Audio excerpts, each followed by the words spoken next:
हरे कृष्णा। आप सभी भक्तों का हार्दिक स्वागत है हमारे कार्यक्रम श्रीमद् भागवत अध्ययन में।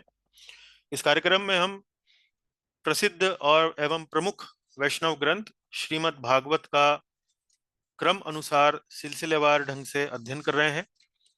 हमारी ये यात्रा आज से लगभग 4 महीने पहले आरंभ हुई और पहला अध्याय पहला श्लोक इस प्रकार से आरंभ करते हुए आज हम चौथे अध्याय के 6वें श्लोक तक पहुंच गए हैं। इससे पहले की कक्षाएं आप गीता ऑनलाइन स्टडी के YouTube चैनल पर जाकर देख सकते हैं। और कुल मिलाकर आज की हमारी 15वीं कक्षा है। आज हम चौथे अध्याय के 6वें श्लोक से अपना चर्चा आरंभ करेंगे और 18वें श्लोक तक जाने का प्रयास करेंगे। इस अध्याय का जो शीर्षक है वो है श्री नारद का प्राकट्य।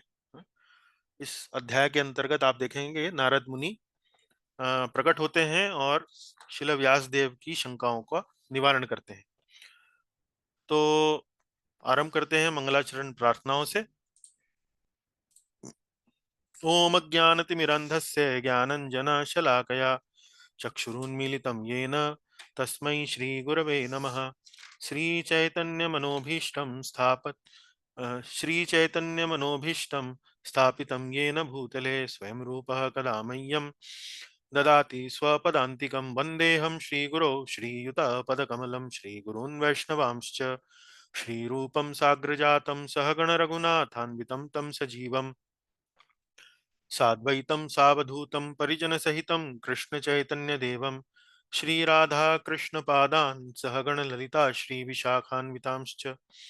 हे कृष्ण करुणा सिंधो दीनबंधो जगत्पते गोपेश गोपिकान्त राधा कांत नमोस्तुते। तप्त कांचन गौरांगी राधे वृंदावनेश्वरी वृषभानुसुते देवी प्रणमामि हरिप्रिये। वाञ्छाकल्पतरुभ्यश्च कृपा सिन्धुभ्य एव च पतितानां पावनेभ्यो वैष्णवेभ्यो नमो नमः। जय श्री कृष्ण चैतन्य प्रभु नित्यानंद श्री अद्वैत गदाधर श्रीवासादि गौर भक्त वृंद। हरे कृष्ण कृष्ण कृष्ण हरे हरे, हरे राम राम राम हरे हरे। ओम नमो भगवते वासुदेवाय। ओम नमो भगवते वासुदेवाय। ओम नमो भगवते वासुदेवाय। नारायणं नमस्कृत्य नरं चैव नरोत्तमं देवीं सरस्वतीं व्यासं ततो जयमुदीरयेत्। नष्टप्रायेष्व भद्रेषु नित्यं भागवत सेवया भगवत्योत्तमश्लोके भक्तिर्भवति नैष्टिकी। कृष्णाय वासुदेवाय देवकी नंदनाय च नंदगोपकुमाराय गोविंदाय नमो नमः।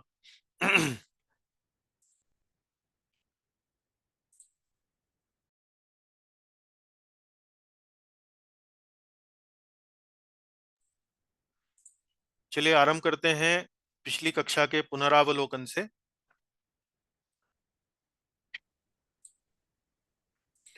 तो पिछली कक्षा में आपको यदि ध्यान हो तो हमने जो आरंभ में भागवत के नैमिषारण्य के ऋषियों द्वारा जो 6 प्रश्न पूछे गए थे, पिछली कक्षा में मुख्य रूप से हमने जो अध्ययन किया वो अध्ययन इस बात पर था कि प्रश्न 6 का उत्तर क्या दिया सूत गोस्वामी जी ने। हाँ, तो मुख्य रूप से 6वें प्रश्न का उत्तर सूत गोस्वामी जी पिछली कक्षा के हमारी चर्चा में हमने उसके बारे में पढ़ा। तो उस उत्तर को देने के लिए सबसे पहले सूत गोस्वामी जी थोड़ी भूमिका बनाते हैं। वो कहते हैं कि श्रीमद् भागवत भगवान कृष्ण से अभिन्न है, व्यास देव जी द्वारा संकलित है, सर्व मंगलमय है, सर्व कल्याणमय है। तो 6वां प्रश्न वास्तव में क्या था? 6वां प्रश्न ये था कि भगवान श्री कृष्ण के अप्रकट हो जाने के बाद धर्म ने कहाँ आश्रय लिया, धर्म ने किसका आश्रय लिया? तो वास्तव में इसका उत्तर क्या है? इसका उत्तर है धर्म ने आश्रय लिया श्रीमद् भागवत का। उसी की भूमिका बनाते हुए अब भागवत के बारे में वो चर्चा आरंभ करते हैं। कहते हैं भागवत पुराण भगवान कृष्ण से अभिन्न है, व्यासदेव जी द्वारा संकलित है, सर्व मंगलमय है, सर्व कल्याणमय है। इस प्रकार से उसका गुणगान करते हैं। उसके बाद क्या कहते हैं? उसके बाद कहते हैं कि ये जो पुराण है सभी वेदों और इतिहासों का सार है। सभी वेदों और इतिहासों का सार है। तो श्रीमद् भागवत बड़ा विशेष पुस्तक है। वेदों को समझना बड़ा कठिन है। वेदों की भाषा बड़ी अलंकारमयी है, उनको समझना इतना सरल नहीं है। उसको किसके सहायता से समझ सकते हैं? उसको इतिहास की सहायता से समझ सकते हैं। जैसे उदाहरण के लिए, इतिहास का उदाहरण क्या है? महाभारत। तो वेदों का सार जो है हम आप महाभारत के आधार पर समझ सकते हैं। लेकिन महाभारत में बहुत सारी कथाएं ऐसी हैं जो सीधा सीधा भगवान से संबंधित नहीं है। तो महाभारत में भी वास्तव में भ्रमित होने की संभावना रहती है। महाभारत पढ़ने पर भी हम संभव है कि अ, वास्तव में उसके सार को ना समझ पाए। तो उसके सार को भी समझने के लिए क्या है? श्रीमद् भागवत पुराण। क्योंकि श्रीमद् भागवत पुराण में केवल और केवल भगवान श्री कृष्ण के बारे में ही चर्चा की गई है। तो इसीलिए यहाँ पर सूत गोस्वामी कहते हैं कि ये जो भागवत पुराण है वास्तव में वेदों और इतिहासों का सार है। सारम सारम, सार का भी सार वास्तव में ये भागवत पुराण है। फिर इसकी परंपरा के बारे में बताया गया कि सबसे पहले व्यासदेव जी ने इस ग्रंथ को अपने पुत्र को सिखाया, सुखदेव जी को। और सुखदेव जी ने इसको किसे सुनाया? परीक्षित महाराज को सुनाया। फिर प्रश्न 6 का उत्तर फिर यहाँ 43वें श्लोक में दिया कि भगवान श्री कृष्ण के जाने के बाद धर्म ने वास्तव में श्रीमद् भागवत की शरण ली है।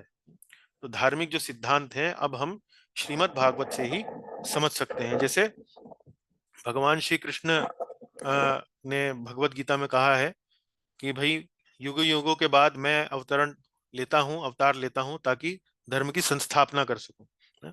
इसीलिए श्रीमद् भागवत में भी कहा गया, धर्म प्रोज्जिता कैतवोत्र परमो निर्मत्सराणाम सदा, के श्रीमद् भागवत भी वास्तव में जो परम धर्म है उसकी स्थापना करता है। फिर 44वें श्लोक में सूत गोस्वामी जी बताते हैं कि उन्होंने श्रीमद् भागवत कहाँ से सुना। उन्होंने बताया कि जिस सभा में सुखदेव जी परीक्षित महाराज को भागवत सुना रहे थे, उसी सभा में मैं भी उपस्थित था। वहां से मैंने सुखदेव जी से श्रीमद् भागवत पुराण सुना और उसी भागवत पुराण को अब मैं आप सभी को सुनाऊंगा। तो ये चर्चा तीसरे अध्याय में हुई और तीसरा अध्याय यहाँ समाप्त होता है। फिर चौथे अध्याय में आरंभ होता है। शौनक ऋषि जो हैं वो सूत गोस्वामी जी की प्रशंसा करते हैं। तो हमने आपको बताया था कि पिछले अध्याय में वास्तव में जो चर्चा हो रही थी, जो प्रश्न पूछे गए थे, वो नैमिषारण्य के ऋषियों द्वारा पूछे गए थे। लेकिन अब चौथे अध्याय में अब जो प्रश्न दोबारा पूछे जा रहे हैं, आगे के जो प्रश्न पूछे जा रहे हैं, वो शौनक ऋषि केवल एक व्यक्ति सभा में खड़े होकर वो प्रश्न पूछ रहा है। तो इससे हमें पता लगता है कि अब सभा में वास्तव में जो नैमिषारण्य के जो ऋषिगण हैं उन्होंने अपना एक सभापति चुन लिया है। और वो कौन है? शौनक ऋषि। तो शौनक जी सबसे पहले खड़े होकर सूत गोस्वामी जी की प्रशंसा करते हैं कि बड़ी आपने सुंदर बातें हमें बताई हैं, और बड़े उत्साहित हुए जब सूत गोस्वामी जी श्रीमद् भागवत का थोड़ा चर्चा कर रहे थे। तो उसको सुनकर बड़ा उत्साहित हुए, बड़ा जिज्ञासा हुई उनके मन में, और बड़ा उन्होंने निवेदन किया कि जो भागवत आपने सुनी सुखदेव जी के मुख से, वो कृपा करके हमें भी सुनाए। उसके बाद फिर अलग अलग वे प्रश्न पूछते हैं। पहला प्रश्न वो पूछते हैं कि भागवत की कथा किस युग में, किस स्थान पर और किसकी प्रेरणा से कही गई। उसके बाद अब वो प्रश्न पूछने के लिए वास्तव में थोड़ी भूमिका बनाते हैं। अब वो प्रश्न किसके बारे में पूछने वाले हैं? वो प्रश्न सुखदेव गोस्वामी जी के बारे में पूछने वाले हैं। तो एक तो भागवत पुस्तक हो गई, और पुस्तक के बारे में जिन्होंने सुनाया उस पुस्तक को, सुखदेव गोस्वामी जी उसके वक्ता हो गए, और जिसने सुना श्रोता परीक्षित महाराज है। तो ये तीनों के बारे में ही प्रश्न पूछे गए हैं। तो पहला प्रश्न भागवत के बारे में, अगला प्रश्न सुखदेव जी के बारे में, और उससे अगला प्रश्न परीक्षित महाराज के बारे में। तो सुखदेव जी के बारे में प्रश्न पूछने से पहले सुखदेव जी के चरित्र का थोड़ा सा यहाँ वर्णन किया गया है, उनके गुणों का थोड़ा वर्णन किया गया है। वो कहते हैं सुखदेव जी तो बड़े योगी थे, बड़े ब्रह्म साक्षात्कारी थे, यहाँ तक कि स्नान करती हुई स्त्रियां भी उनसे लज्जा नहीं करती थी। तो हमने पिछली कक्षा में बताया कैसे ये कथा थी कि जब सुखदेव जी का जन्म हुआ तो जन्म होते ही वो अपना घर त्याग कर चले गए। व्यास देव जी पीछे पीछे उनको पुत्र पुत्र कहकर दौड़ रहे थे। तो एक एक स्थान ऐसा है कि जहां वो एक जलाशय था, वहां पर कुछ स्त्रियां जो हैं वो निर्वस्त्र होकर स्नान कर रही थी। तो जब सुखदेव जी वहां से गुजरे तो स्त्रियों को कोई, उन्होंने लज्जा का अनुभव नहीं किया। लेकिन जब व्यासदेव जी गुजरे तो लज्जा के कारण उन्होंने अपने शरीर को ढक लिया। तो सुखदेव जी को देखकर उन्होंने लज्जा का अनुभव क्यों नहीं किया? क्योंकि सुखदेव जी की जो दृष्टि थी वो वास्तव में बिल्कुल एक अबोध बालक के समान थी, एक अबोध बालक के समान थी। तो वो क्या कहते हैं? विविक्त दृष्टि, विविक्त दृष्टि मतलब शुद्ध पवित्र दृष्टि वाले थे। तो सुखदेव जी के यहाँ चरित्र की थोड़ी चर्चा हुई है। सुखदेव जी तो बड़े योगी थे, ब्रह्म साक्षात्कारी थे, यहाँ तक कि स्नान करती हुई स्त्रियां भी उनसे लज्जा नहीं करती थी। अब यहाँ 6वें श्लोक से सुखदेव जी के इस चरित्र का वर्णन करने के बाद सुखदेव जी के बारे में प्रश्न वो पूछना आरंभ करेंगे। तो देखिए अब वो प्रश्न क्या पूछते हैं, देखते हैं। 6वां श्लोक यहां से हम शुरू करने वाले हैं, देखिए। तो निधि माता जी कृपा साथ पढ़े हमारे।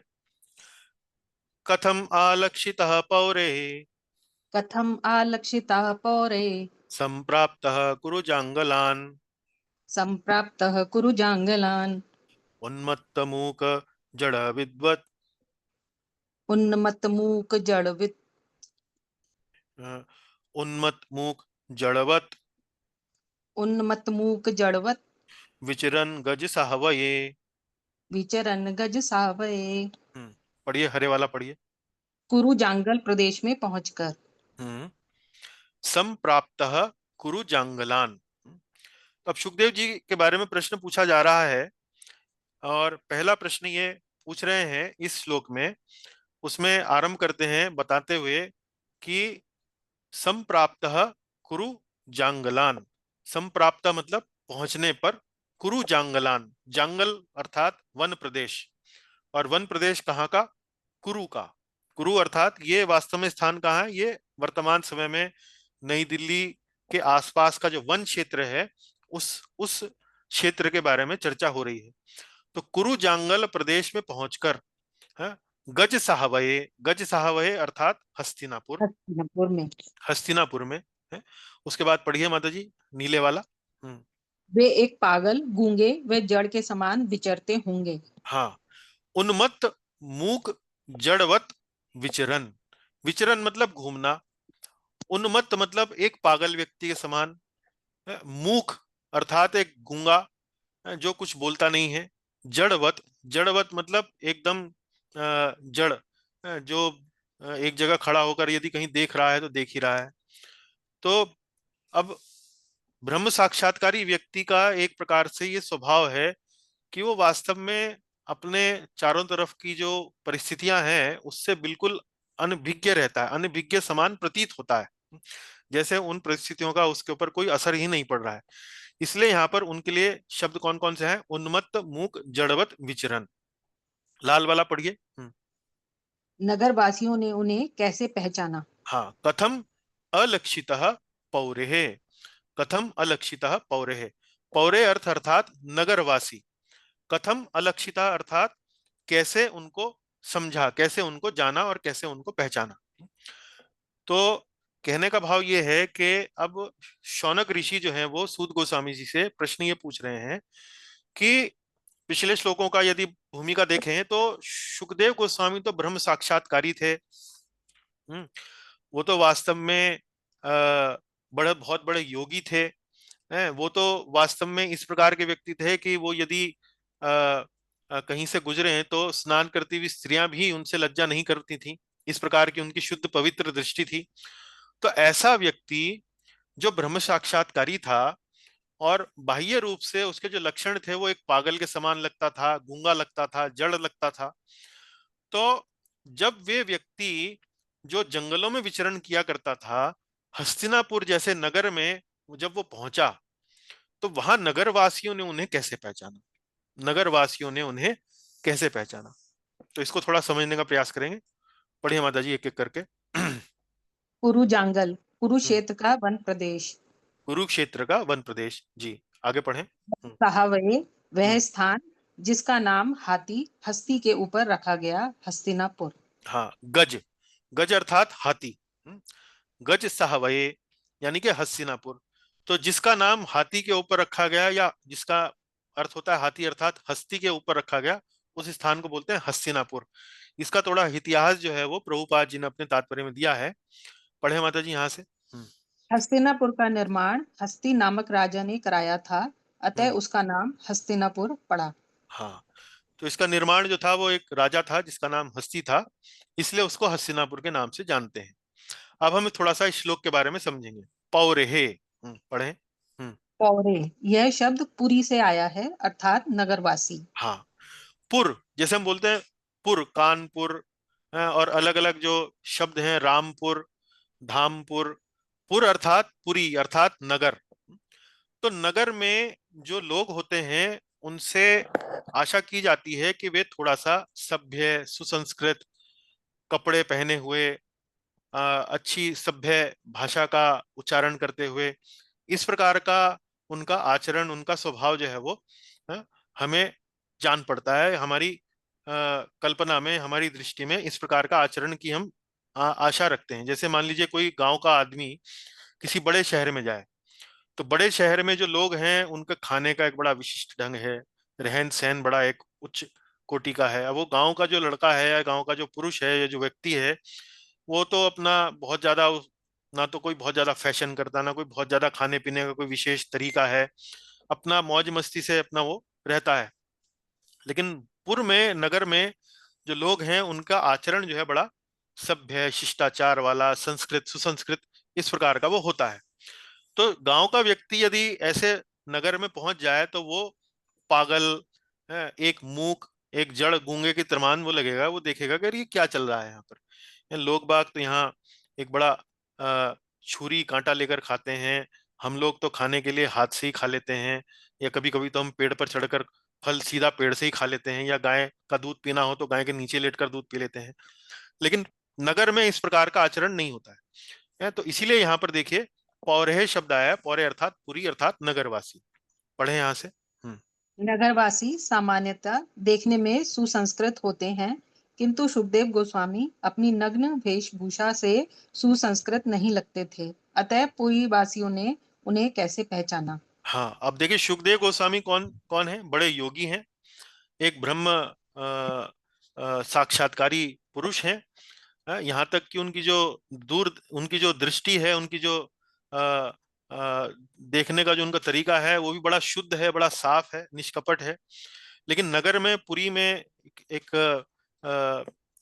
बड़े बड़े नगर में जो लोग हैं उनका तो इस प्रकार का आचरण नहीं होता है। तो एक समझिए कि असमानता का भाव है यहाँ पर, कि एक तरफ बहुत बड़ा नगर है जिसमें सारे के सारे लोग जो हैं वो एक विशेष प्रकार का स्वभाव रखते हैं, लेकिन उस नगर में जब एक ब्रह्मवादी, एक योगी जब वहां प्रवेश करता है तो वास्तव में वो एक पागल की तरह ही लगेगा, और ऊपर से तो उसने कुछ पहना भी नहीं है। तो मान लीजिए भारत में तो वास्तव में आपको इस प्रकार के बहुत सारे लोग सड़कों पर चलते दिख भी जाएंगे।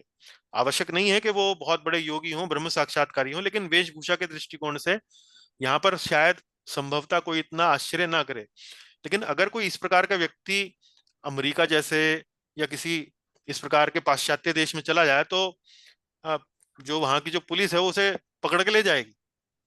तो शौनक ऋषि का प्रश्न ये था कि भाई ऐसे पुर में, ऐसे शिष्टाचार से भरे हुए लोगों के समाज में जब एक ब्रह्मवादी, एक ब्रह्म साक्षात्कारी, एक योगी व्यक्ति वहां पर जाता है, पहुंचता है, तो हस्तिनापुर के लोगों ने उन्हें पहचाना कैसे है।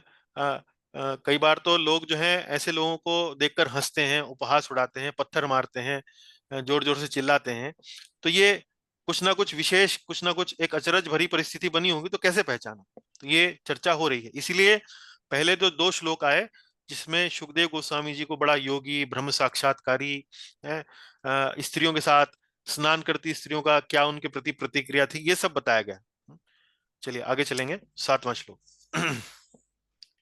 कथम वा पांडवेयस्य कथं वा पाण्डवेयस्य राजर्षेर्मुनिना सह राजर्षेर्मुनिना सह संवादः संभूताय संवादः संभूतात संवादः संभूतात् यत्रैषा सात्वती श्रुतिः।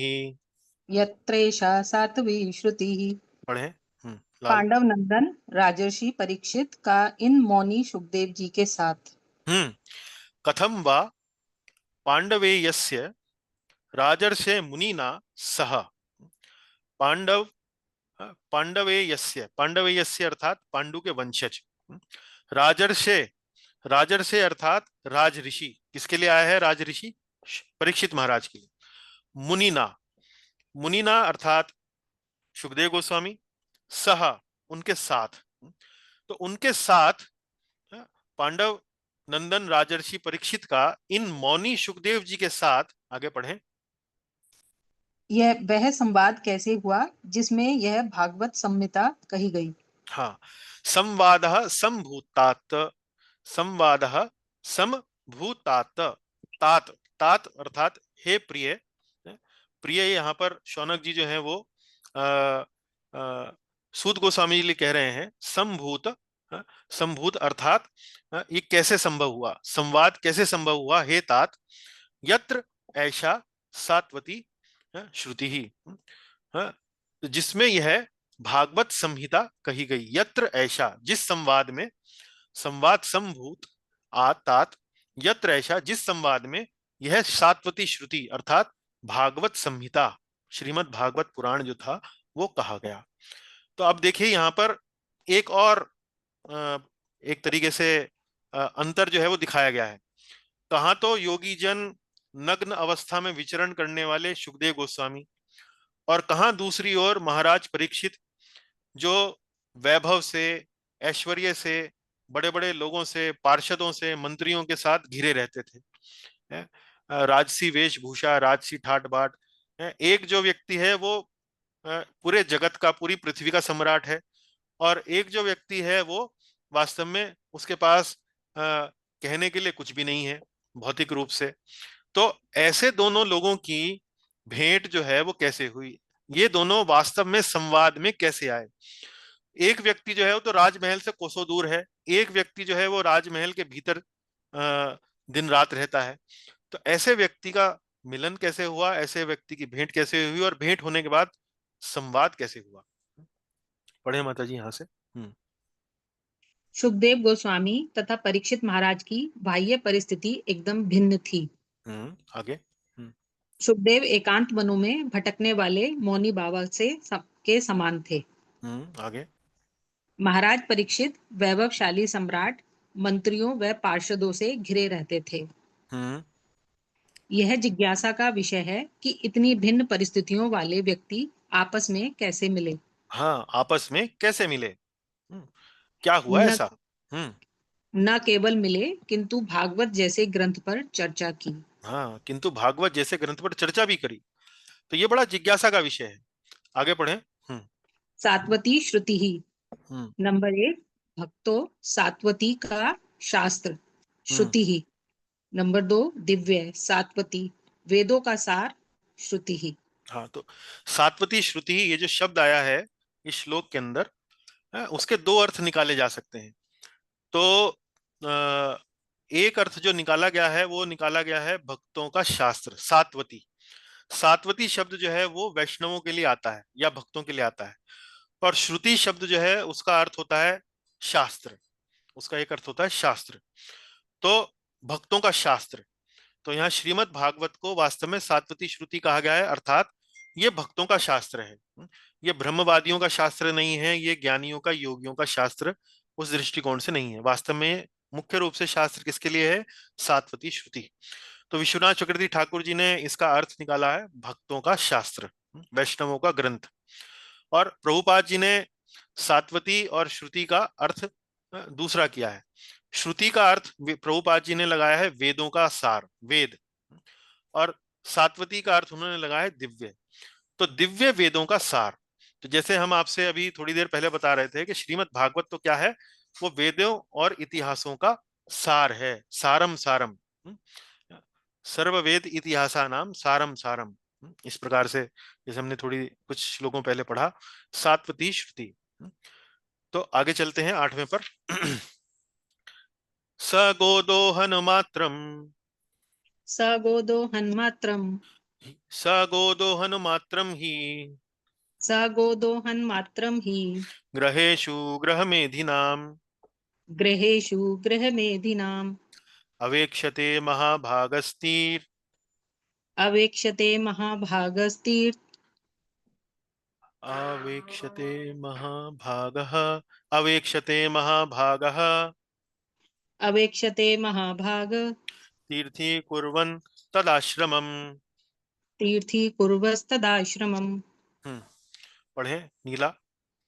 महाभाग श्री सुखदेव जी तो गृहस्थ हम्म के घर को तीर्थ स्वरूप बना देने के लिए उतनी ही देर उनके द्वार पर रहते हैं जितनी देर में जितनी देर में एक गाय दूही जाती है। एक गाय दुही जाती है।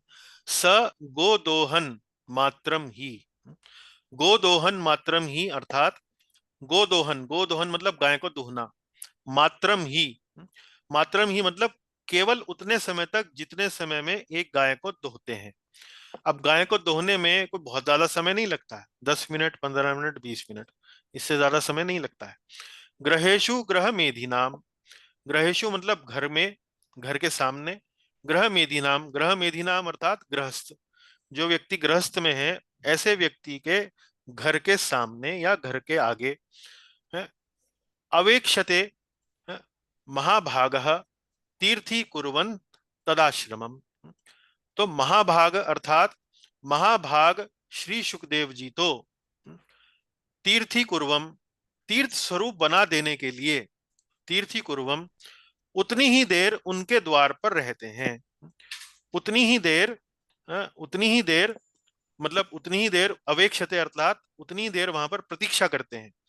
स गौदोहन मात्रम ही अवेक्षते, उतनी ही देर वहां पर प्रतीक्षा करते हैं किसी गृहस्थ के घर के सामने, जितना एक गोदोहन मात्रम ही, जितना एक गाय को दूहने में समय लगता है। और वह ऐसा क्यों करते हैं? तीर्थी कुर्वम तदाश्रमम, उनके आश्रम यानी कि उनके गृहस्थ आश्रम के घर के सामने वो उसको तीर्थ बना देने के उद्देश्य से केवल उतनी ही देर वहां रुकते हैं जितना समय गोदोहन में लगता है। तो आगे पढ़े माता जी, यहां से 1 मिनट रुके।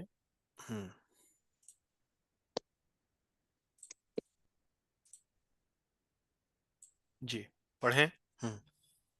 भागवत ग्रंथ का प्रवचन करने में तो एक लंबा समय लगता है। हाँ, अब जैसे शौनक जी जो हैं वो, सूत गोस्वामी जी जो हैं वो बता चुके हैं कि भी मैंने सुखदेव जी से ये कथा सुनी।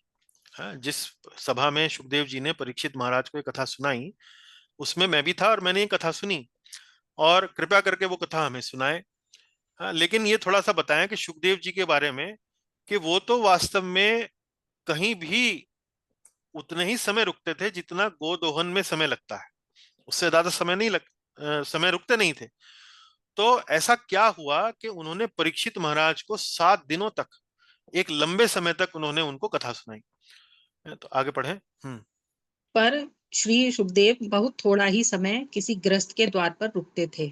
हाँ। गोदोहन मात्रम, जितना समय एक गाय को दूहने में लगता है। आगे पढ़े।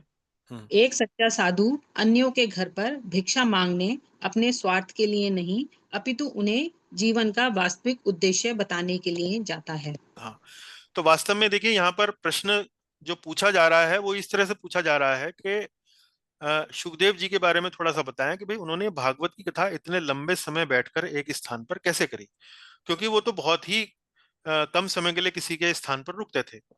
और दूसरा पक्ष इस श्लोक का ये है कि इसमें आप श्री सुखदेव जी के चरित्र के बारे में, या एक जो सही मायने में सही अर्थों में एक जो सन्यासी है उसका किस प्रकार का आचरण होना चाहिए उसकी एक छोटी सी झलक हमें श्लोक से जानने को मिलती है।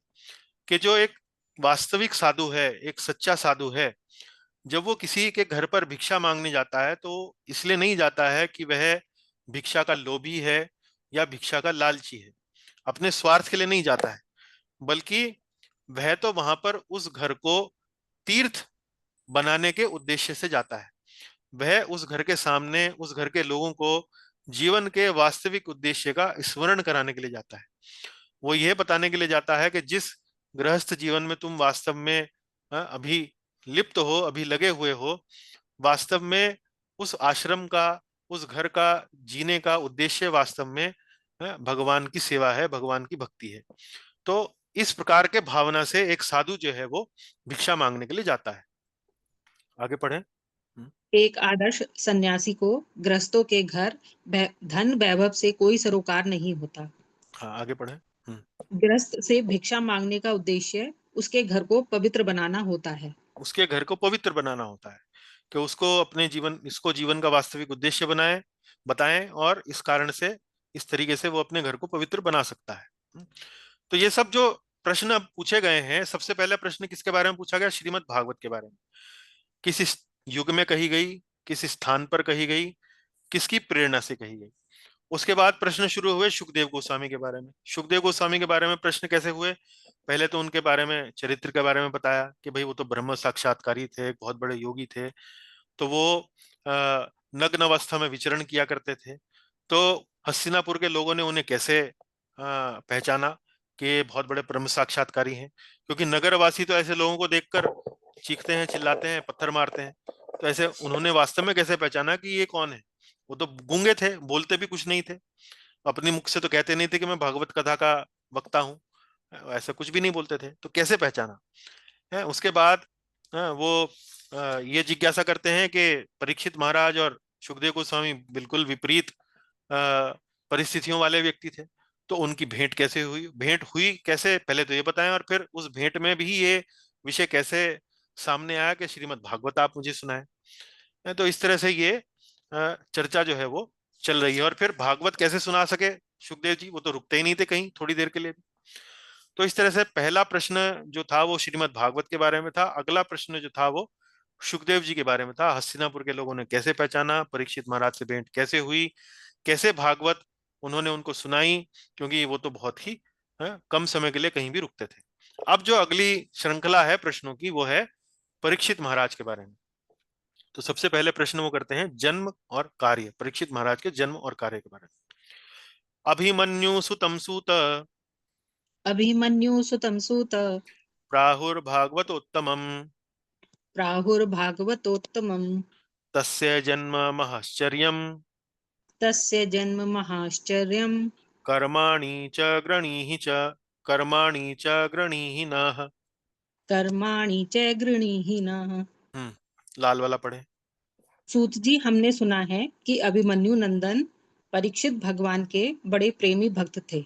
हम्म अभिमन्यु सुतम, अभिमन्यु सुतम अर्थात अभिमन्यु के पुत्र कौन हो गए? परीक्षित महाराज। सूत, सूत मतलब हे सूत गोस्वामी। प्राहुर भागवत, प्राहुर भागवत उत्तमम, हमने सुना है प्राहुर भागवत उत्तमम, एक बड़े उत्तम भक्त थे, उत्तम भागवत थे। तस्य जन्म महाआश्चर्यम, उनके जन्म वास्तव में एक महाआश्चर्य है। पढ़े आगे माता जी, हरे वाला। उनके अत्यंत आश्चर्य में जन्म और कर्मों का भी हमसे वर्णन कीजिए। हाँ, ग्रणी ही नहा, नहा मतलब हमसे, ग्रणी ही मतलब वर्णन कीजिए उनका जन्म और उनके कर्म। तस्य जन्म कर्माणि, उनके जन्म और कर्म दोनों ही महाआश्चर्य से युक्त हैं, उनका वर्णन आप हमसे कीजिए। तो यहां देखिए,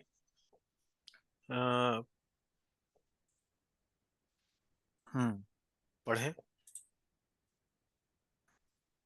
महाराज परीक्षित का जन्म आश्चर्य में, क्योंकि उनकी रक्षा श्री कृष्ण ने माता के गर्भ में की थी। हाँ, अब यहाँ पर जो है मुख्य रूप से जो प्रभुपाद जी ने इसका बड़ा सुंदर तात्पर्य दिया है। प्रभुपाद जी लिखते हैं कि कैसे परीक्षित महाराज के जन्म, कर्म और मृत्यु तीनों ही बड़ी आश्चर्यमयी थी, मैं बिल्कुल अलग कोटि में थी, बिल्कुल अलग तरह की थी। तो उनका जन्म आश्चर्य में क्यों था? उनका जन्म आश्चर्य में इसलिए था क्योंकि जब उनका जन्म होने वाला था तो क्या घटना हुई थी?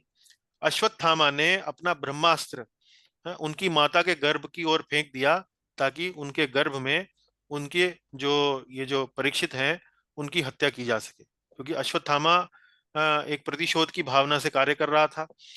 युद्ध वो हार चुका था तो महाभारत का, और वो चाहता था कि पांडव का वंश का विनाश हो जाए।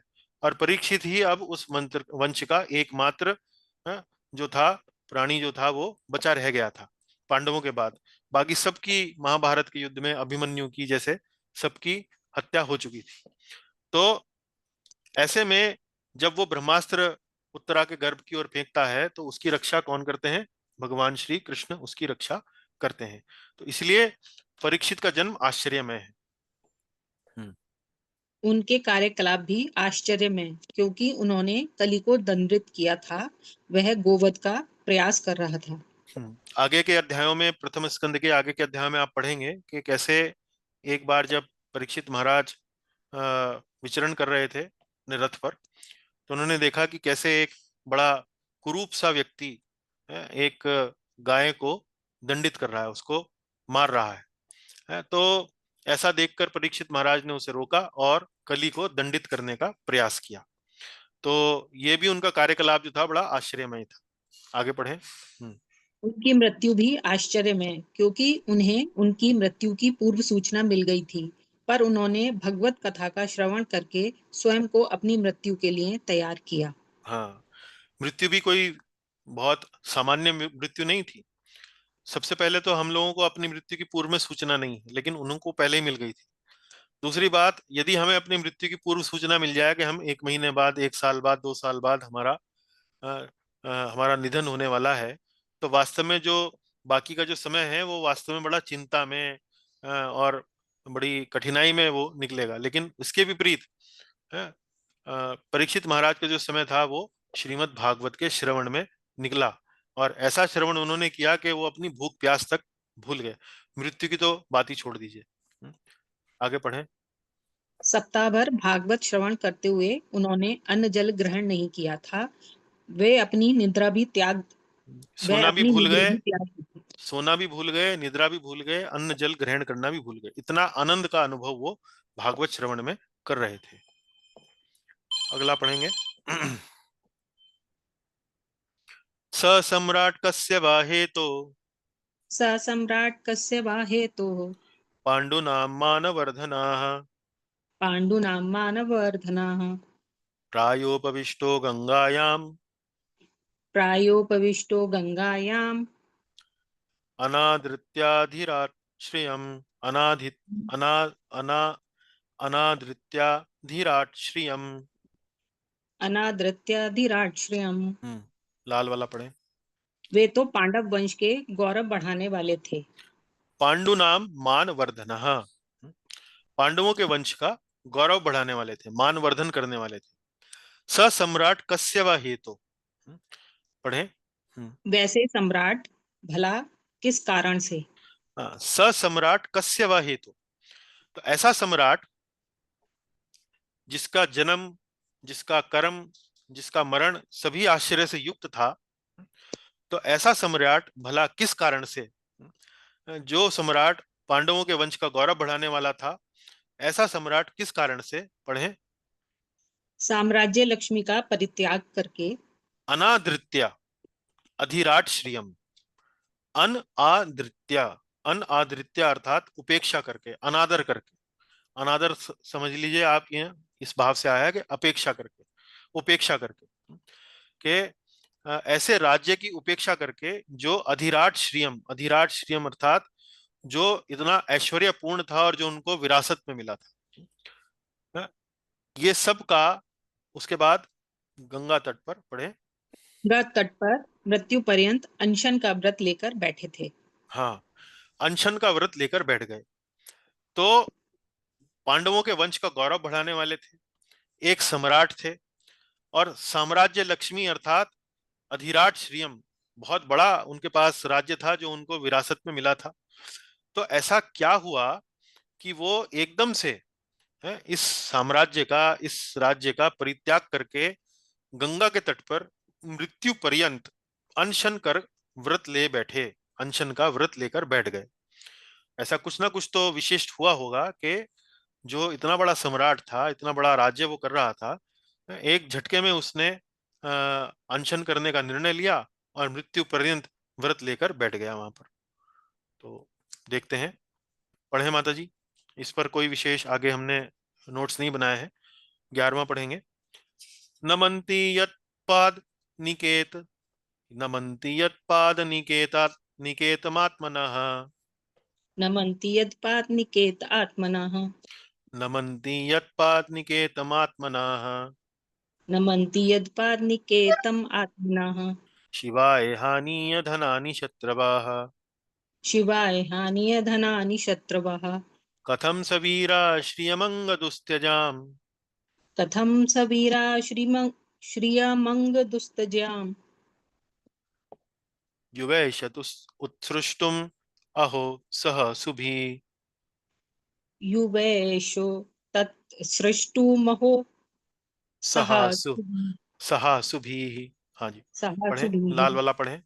शत्रुघ्न अपने भले के लिए बहुत सा धन लाकर उनकी चरण चौकी को नमस्कार करते थे। हम्म, चरण चौकी, पाद निकेतन, पाद निकेत, पाद निकेत अर्थात जैसे कि बड़े बड़े महाराज सम्राट जो हैं वो अपने सिंहासन पर बैठते हैं, तो उनके पाँव के नीचे एक चौकी जो है वो रखी रहती है, उस पर अपने पाँव को, अपने चरणों को वो रखते हुए वहां पर बैठते हैं। तो नमन्ति यत पाद निकेत आत्मनः, शिवाय हानीय धनानि शत्रवः, शत्रवः शत्रवः अर्थात शत्रुगण, धनानि अर्थात धन, शिवाय अर्थात अपने कल्याण के लिए, अपने भले के लिए, हानिया अर्थात लाकर देते थे। तो शत्रुगण जो है अपने कल्याण के लिए धन जो है वो लाकर देते थे, और कहाँ समर्पित करते थे? यत पाद निकेतन, यत पाद निकेत, यत पाद निकेत अर्थात उनकी जो चरण चौकी थी वहां पर, उनकी चरण चौकी को वहां पर रखते थे और उसको, उनके चरणों को नमस्कार करते थे। नमन्ति यत पाद आत्मनः, आत्मनः अर्थात जो शत्रुगण थे स्वयं उनको नमस्कार करते थे। हरे वाला पढ़े। वे एक वीर युवक थे। स वीरः युवय, वो एक वीर थे और एक युवा थे। नीले वाला पढ़े। उन्होंने उस दुस्त्यज लक्ष्मी को अपने प्राणों के साथ भला क्यों त्याग देने की इच्छा की। श्रियमंग दुस्त्यजाम, श्रियमंग, श्रियम बोलते हैं ऐश्वर्य को, अंग जो है वो शब्द आया है संबोधन में, किसके लिए? सूत गोस्वामी के लिए। तो श्रियम अंग दुस्त्यजाम, तो उन्होंने उस ऐश्वर्य को जिसको त्यागना बड़ा कठिन है, दुस्त्यजाम दुष्कर है, बड़ा कठिन है, ऐसे धन को उन्होंने कथम, ऐसे उनको, ऐसे धन को, ऐसी श्री को, ऐसी लक्ष्मी को, वैभव को कैसे उन्होंने त्यागा? आगे पढ़ें। अपने उन्होंने प्राणों, हम्म अपने प्राणों के साथ भला क्यों त्याग देने की इच्छा की।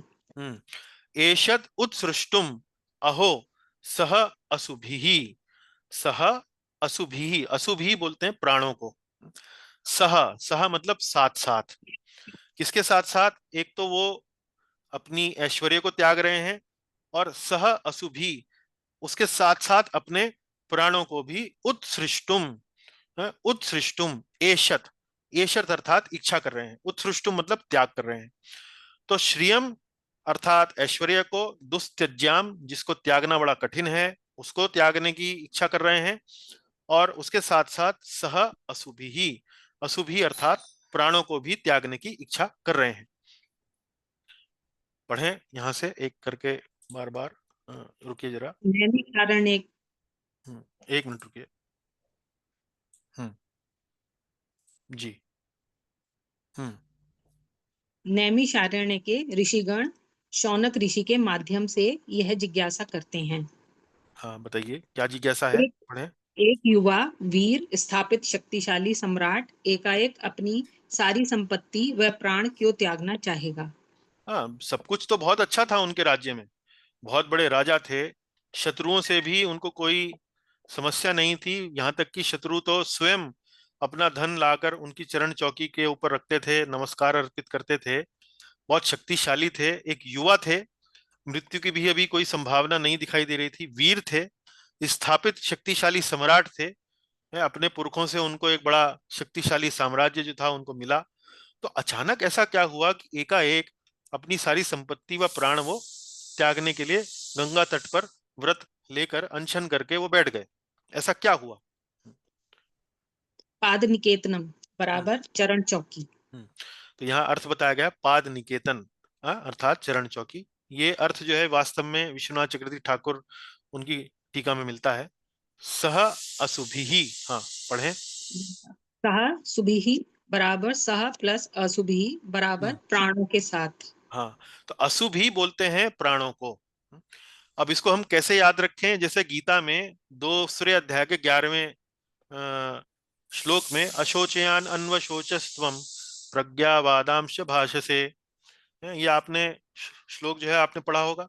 उसके बाद अगली पंक्ति में क्या आता है? गतासून गतासूंश्च नानुशोचन्ति पंडिताः, गतासून गतासूंश्च नानुशोचन्ति पंडिताः। गत असून अगत असून, देखिए ये जो शब्द है गत असून अगत असून, गत असून अगत असून, तो ये संधि जब हम कर देते हैं तो गतासून गतासूंश्च।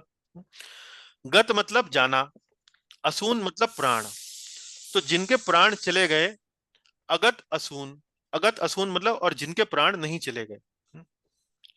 तो इस श्लोक में भगवान श्री कृष्ण अर्जुन को कह रहे हैं कि तुम अशोचयान अन्वशोचस्तुम, जो शोक करने योग्य बात नहीं है तुम उसको लेकर शोक क्यों कर रहे हो? क्योंकि जो पंडित होते हैं वो यदि किसी के प्राण चले गए हैं तो, और यदि किसी के प्राण नहीं चले गए हैं तो, ऐसी अवस्था में कभी भी वो शोक नहीं करते। गतासून अगतासूंश्च नानुशोचन्ति पंडितः, कहने का भाव यह है कि असु, असु का अर्थ होता है प्राण। तो भगवत गीता में प्रसिद्ध श्लोक ये जो है उसमें ये शब्द जो है बार बार आया है। बताने का तात्पर्य यह है कि इससे आप थोड़ा सा संस्कृत भी यहाँ पर सीख सकते हैं। सह असुभिः, प्राणों के साथ, किसके साथ? ऐश्वर्य तो था ही, लेकिन साथ साथ प्राणों को भी वो त्यागने के लिए है, एकदम से उत्सुक क्यों हो गए, एकदम से जिज्ञासु क्यों हो गए? आगे पढ़ें। यु- युवैष तोत सृष्टु महो बराबर युवा युवावस्था में प्लस एषत इच्छा प्लस उत्सृष्टम त्यागने के लिए प्लस अहो हे। हाँ, तो युवा मतलब युवक थे।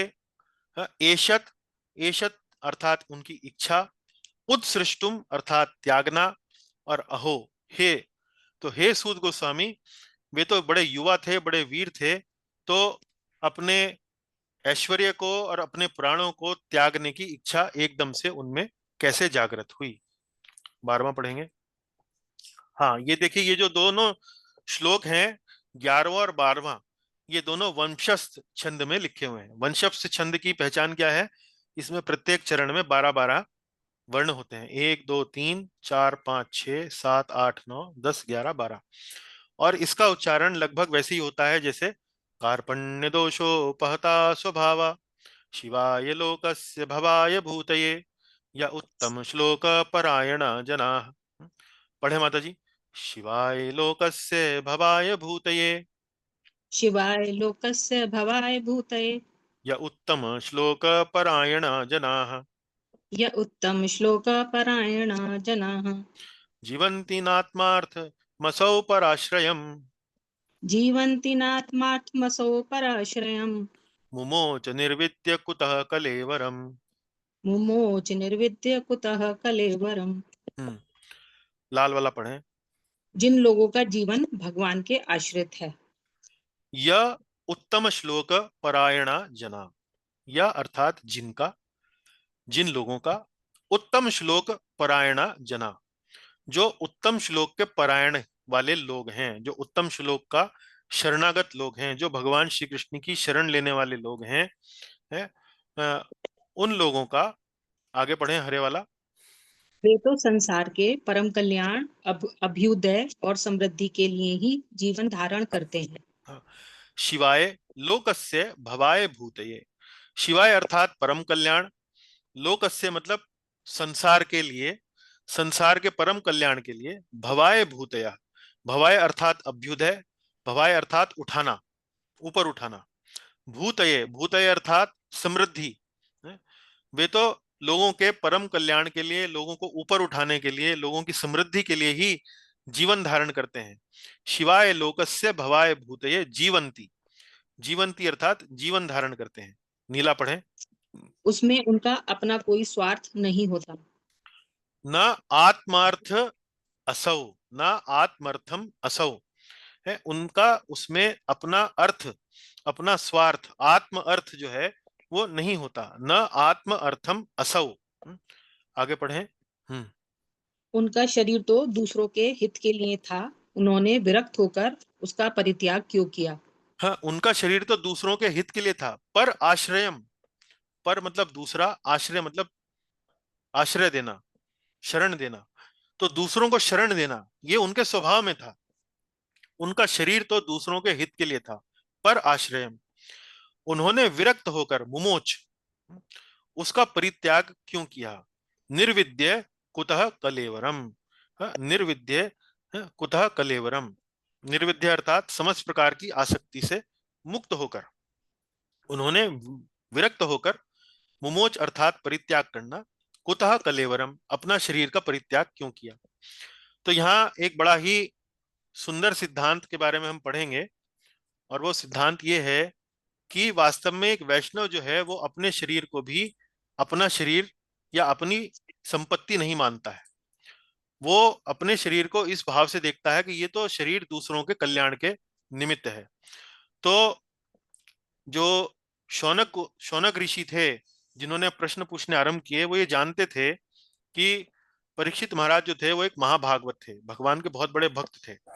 और ऐसा व्यक्ति, उसकी जो बुद्धि होती है, उसकी जो चेतना होती है, वो अन्यों की सेवा करने के लिए होती है। ऐसा व्यक्ति अपने शरीर को भी अपना नहीं मानता है, अपनी संपत्ति नहीं मानता है। वो ये मानता है कि ये तो अन्यों की सेवा के लिए है। तो जब वो, ऐसी उसकी सोच होती है, ऐसी उसकी चेतना होती है कि ये अन्यों की सेवा के लिए है, तो कैसे उसने अपना शरीर त्यागने की सोची? क्योंकि वो बड़ी अच्छी परिस्थिति में था, वो लोगों की सेवा करता था, वो लोगों की सेवा करने के लिए परम रूप से सक्षम था, एक बहुत बड़ा चक्रवर्ती सम्राट था जिसके पास बहुत बड़ा धन था, ऐश्वर्य था, भगवान का भक्त था। तो ऐसा शरीर क्यों छोड़ रहा था, जो शरीर उसका खुद का नहीं था? पढ़ें।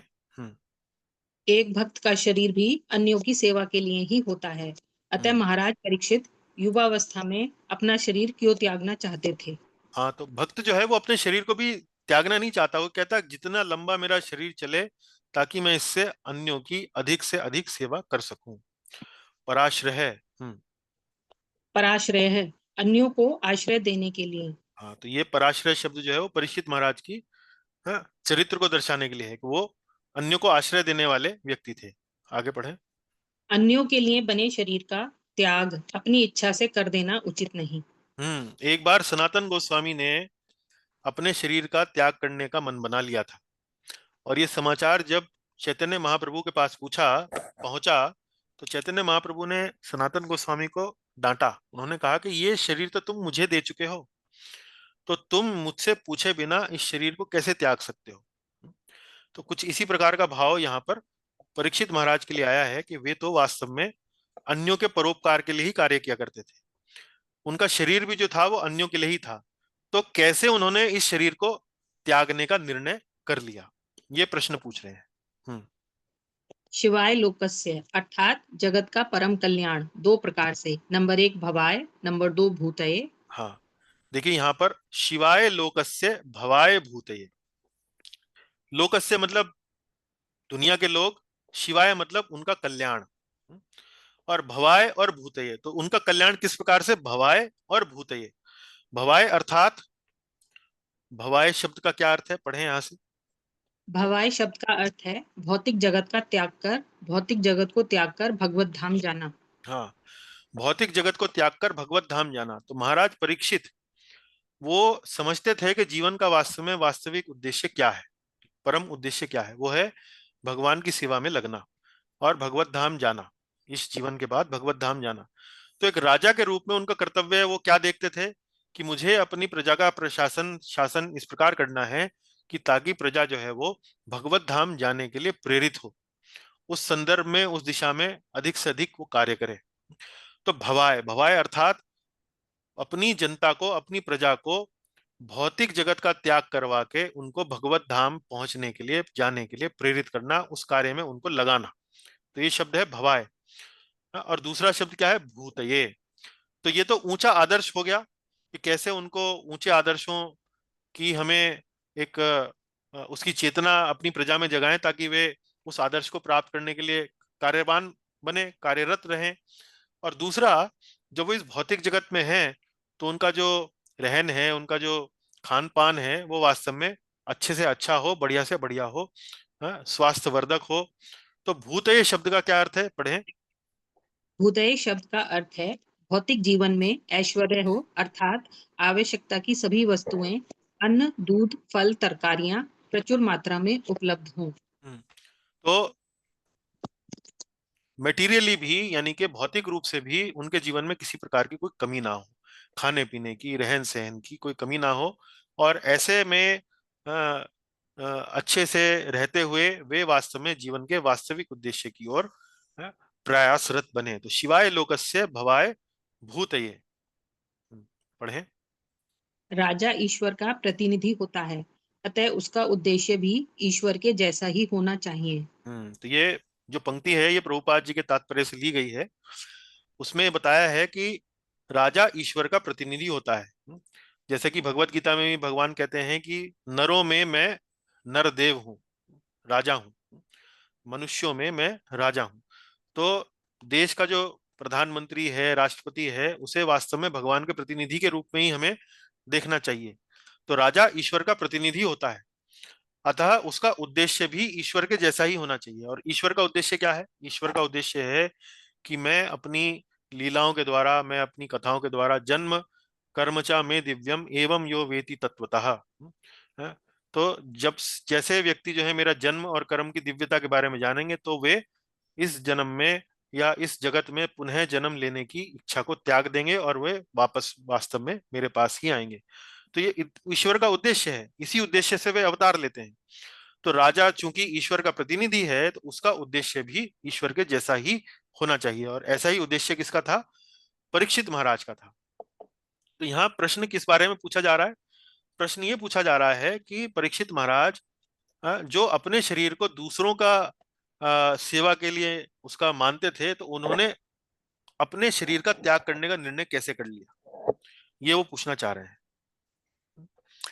13वां प्रश्न, 13वां श्लोक पढ़े। तत्सर्वं न समाचक्ष्व तत्सर्वं न समाचक्ष्व पृष्टो यदीह किंचन पृष्टो यदीह किंचन मन्ये त्वां विषये वाचां वाचां मन्ये त्वां विषये वाचां स्नातं मन्यत्र छान्दसात्। स्नातम अन्यत्र छान्दसात्। जी। वेदवाणी को छोड़कर। स्नातम अन्यत्र छान्दसात्, अन्यत्र छान्दसात्, अन्यत्र मतलब छान्दसात्। छान्दसात् अर्थात आप ये समझिए वेदों का अंश। तो वेदों को छोड़कर, वेदों के अंश को छोड़कर, मतलब इतना बड़ा वैदिक साहित्य है, उसमें एक अंश क्या है? एक अंश है वेद। उस अंश को छोड़कर, उस वेद के अंश को छोड़कर, ना, आगे पढ़े नीला। अन्य शास्त्रों में मैं आपको पारंगत मानता हूँ। मन्ये त्वाम विषय वाचाम स्नातम। तो अन्य जो विषय हैं उनको छोड़कर, वेदों के भाग को छोड़कर जो अन्य विषय हैं उनमें मैं आपको स्नातक मानता हूँ, स्नातम मानता हूँ। स्नातम अर्थात पारंगत। स्नात का अर्थ एक और होता है स्नान करना। तो जो वास्तव में जिसने ज्ञान का स्नान कर रखा है, जो ज्ञान में नहाया हुआ है, जो शास्त्रों के ज्ञान में वास्तव में नहाया हुआ है। तो शौनक ऋषि जो है वो क्या कह रहे हैं सूत गोस्वामी जी से कि आप वेद वाणी को छोड़कर, वेदों को छोड़कर अन्य शास्त्रों में आप स्नातम हैं, आप वास्तव में पारंगत हैं, आप अन्य शास्त्रों के ज्ञान में एक तरह से नहाए हुए हैं। आगे पढ़ें। अतः जो कुछ भी मैंने आपसे पूछा है, पृष्ठो यदि यह किंचना। तो अभी तक जो भी मैंने आपसे पूछा है, हाँ, उन सभी विषयों को हम सबको सुनाइए। तत्सर्वम, उस सभी विषयों को, नह, नह अर्थात हमें, क्षमा चक्षवः, हमें आप सुनाएं, स्पष्ट रूप से कहें। तो आपने अभी तक प्रश्न समझ लिए होंगे। पहला प्रश्न किस बात पर था निधि माता जी? भागवत। क्या प्रश्न था? किस स्थान पे कही गई, किस युग में कही गई, किसकी प्रेरणा से कही गई? ठीक। अगला प्रश्न किसके बारे में हुआ? सुखदेव जी। क्या पूछा गया? सुखदेव जी को हस्तिनापुर के लोगों ने कैसे पहचाना? वो तो वास्तव में एक बड़े ब्रह्म साक्षात्कारी थे, नग्न अवस्था में विचरण किया करते थे। तो ऐसे में जब वो नगर में गए तो कैसे उनको पहचाना, उसके बाद क्या पूछा? परीक्षित महाराज। नहीं, सुखदेव जी के बारे में ही और क्या पूछा? कि वो तो कहीं भी कितनी देर के लिए नहीं रुकते थे? जितनी देर गाय दुही जाती है। जितनी देर गाय दुही जाती है उतनी देर भी नहीं रुकते थे। तो उन्होंने भागवत की कथा, जो कि एक लंबी कथा है, वो कैसे कह दी? और परीक्षित महाराज से कैसे मिले? वो तो सम्राट थे और ये ठहरे मौनी बाबा। तो एक मौनी बाबा एक सम्राट से कैसे मिला? चलो मिलना तो दूर, ये बताओ कि भागवत कैसे सुनाई, भागवत का जिक्र कैसे आया? तो ये सब प्रश्न जो है वो शौनक जी जो है वो सूत गोस्वामी जी से पूछ रहे हैं। हाँ, चलिए पढ़े यहां से। एक मिनट, एक मिनट।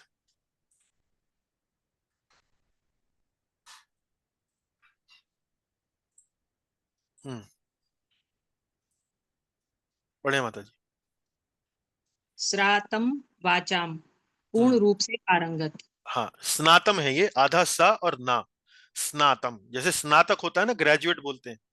स्नातम वाचाम, पूर्ण रूप से पारंगत। स्नातम का एक अर्थ होता है नहाया हुआ, यानी कि अन्य शास्त्रों की, वेदों को छोड़कर अन्य शास्त्रों की वाणी में, अन्य शास्त्रों के ज्ञान में एकदम नहाया हुआ, एकदम डूबा हुआ।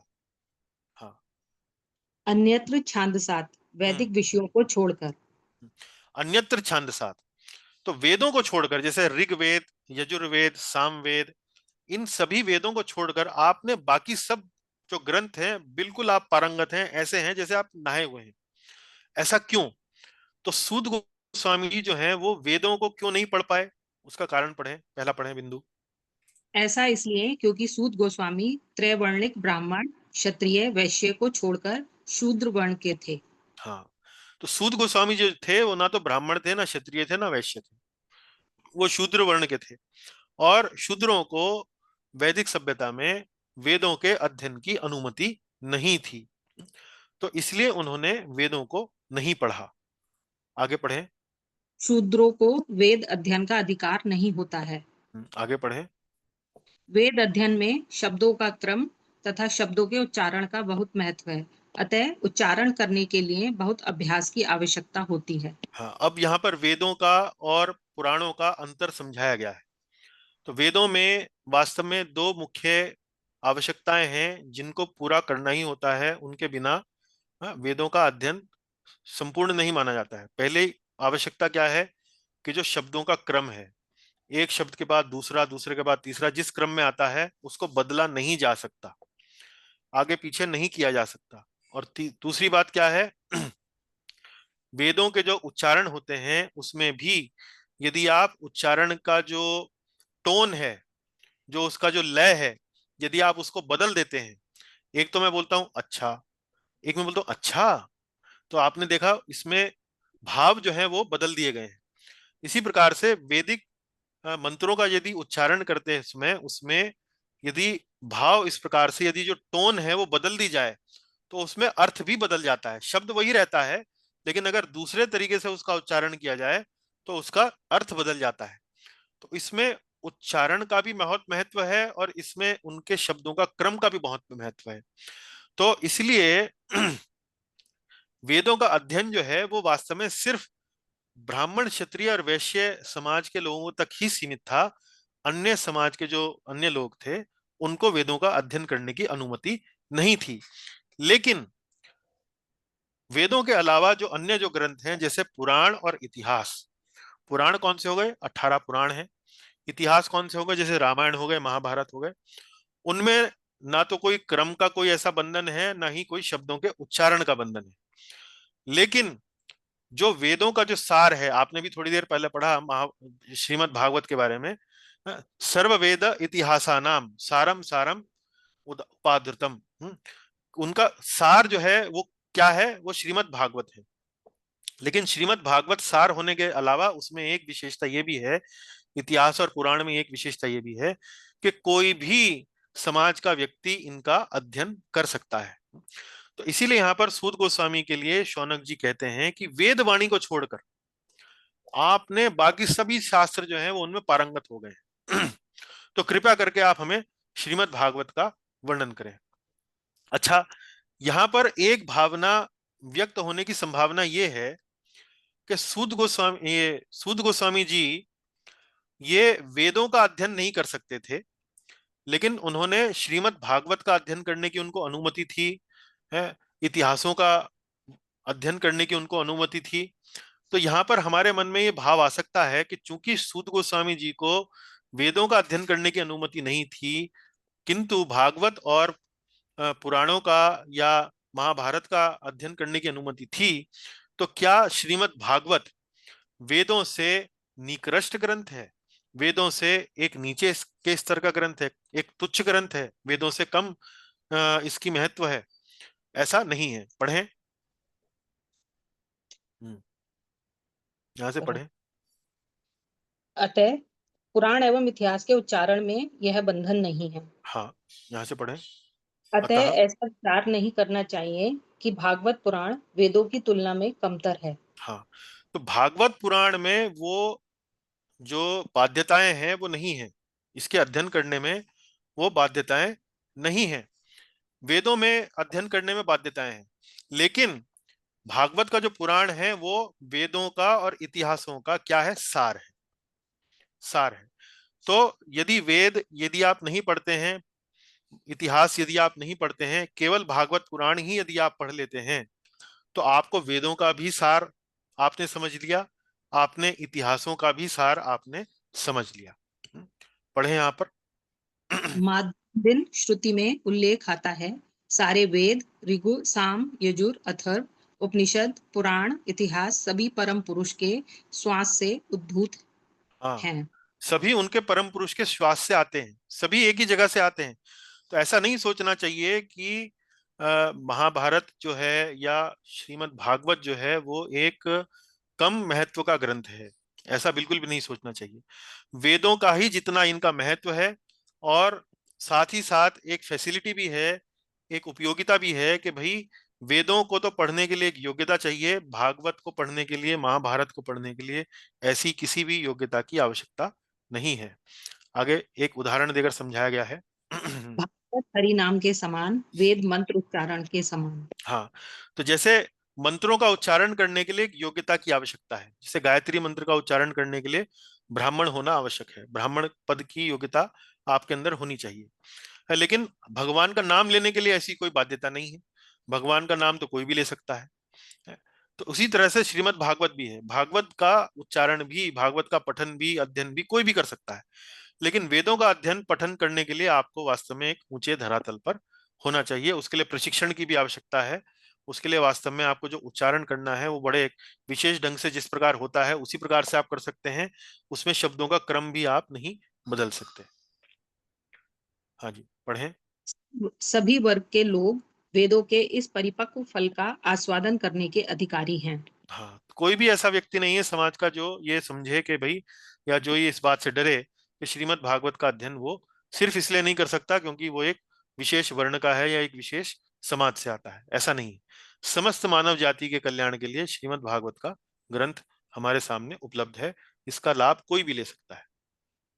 जी हाँ, तो अब ये जो स्लाइड आप देख रहे हैं, इसमें जो भी अभी 3 प्रश्न जो शौनक ऋषि ने पूछे हैं, पहला प्रश्न पूछा है भागवत के बारे में, दूसरा प्रश्न पूछा है सुखदेव के बारे में, और तीसरा प्रश्न वो किसके बारे में पूछ रहे हैं, परीक्षित महाराज के। तो परीक्षित महाराज के बारे में क्या प्रश्न पूछा उन्होंने, कि उनके जन्म के बारे में बताएं, उनके कर्म के बारे में बताएं, और उनका क्रियाकलाप क्या था वो सब हमें समझाएं। तो पहले तो भागवत, भागवत का सुनने वाला और भागवत का वक्ता, इन तीनों के बारे में उन्होंने अलग अलग प्रश्न किए हैं। तो इस तालिका में आपको ये बताया जा रहा है कि वो प्रश्न कौन से श्लोक में हुए हैं और उत्तर किन श्लोकों में वो दिया जाएगा। तो ये यहाँ पर इस तालिका में दिखाया जा रहा है। अब पढ़ेंगे 14वां श्लोक। द्वापरे समनुप्राप्ते द्वापरे समनुप्राप्ते तृतीये युगपर्यये ये युगपर्यये जातः पराशरद्योगी जाताः पराशरद्योगी वासव्यां कलया हरेः।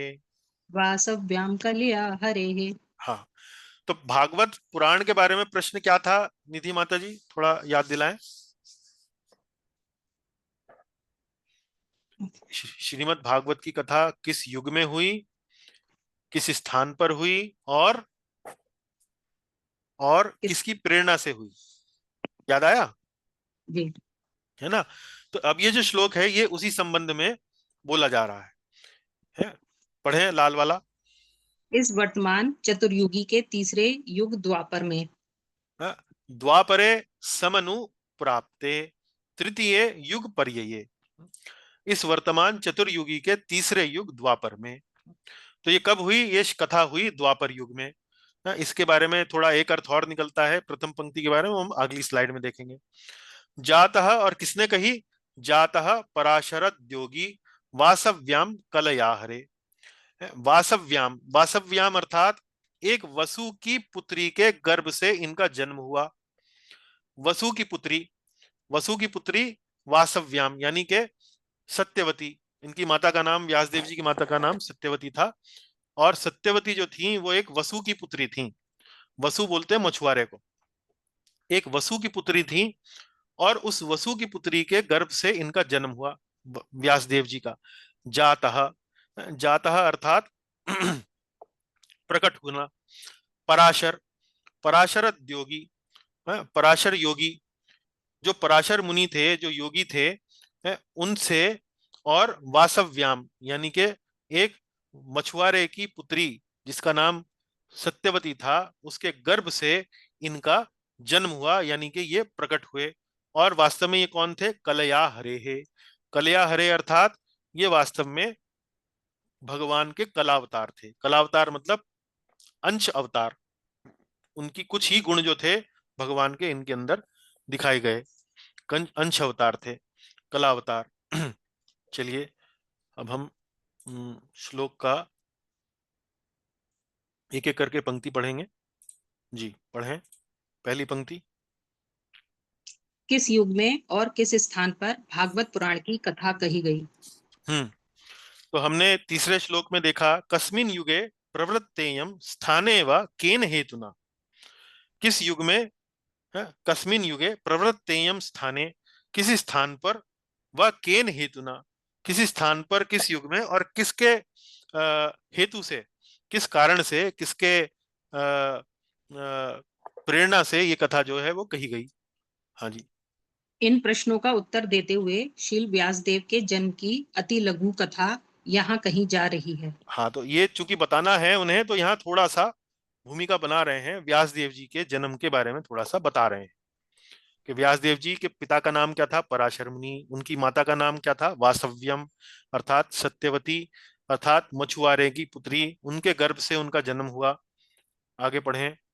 तृतीय युग पर्याय के दो अर्थ संभव हैं। हाँ अब यहाँ देखिए, ये जो पहली पंक्ति है, द्वापर समनु प्राप्ते, द्वापर समनु प्राप्ते तृतीय युग पर्यये।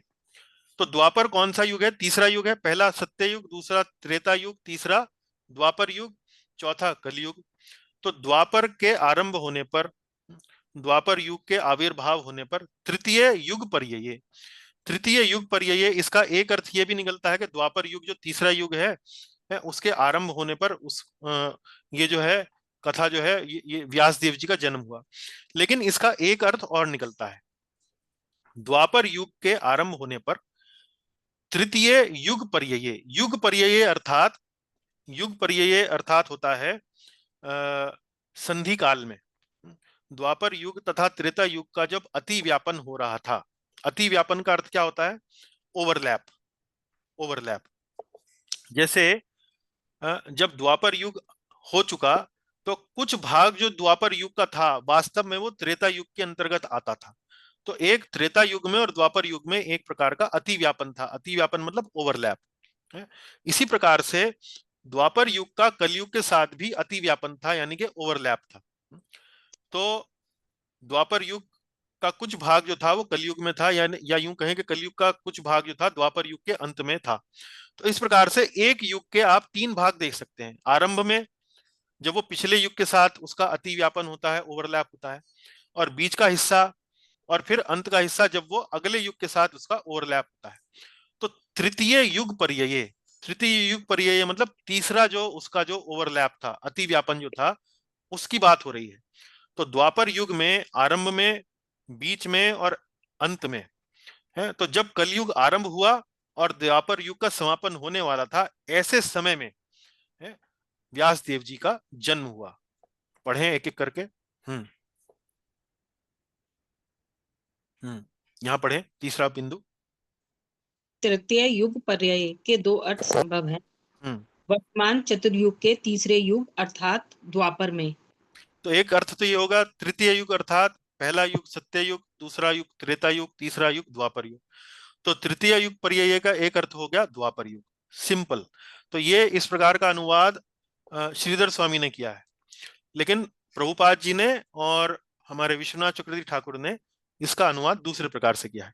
इन्होंने इसका अनुवाद इस प्रकार से किया है, द्वापर युग के तीसरे भाग में, द्वापर युग के तीसरे भाग में। अब पढ़े माता जी यहाँ से, एक युग के एक युग तीन भाग होते हैं जिन्हें संध्या कहते हैं। आरंभ संध्या रूप, मध्य युग रूप, अंतिम संध्यांश रूप।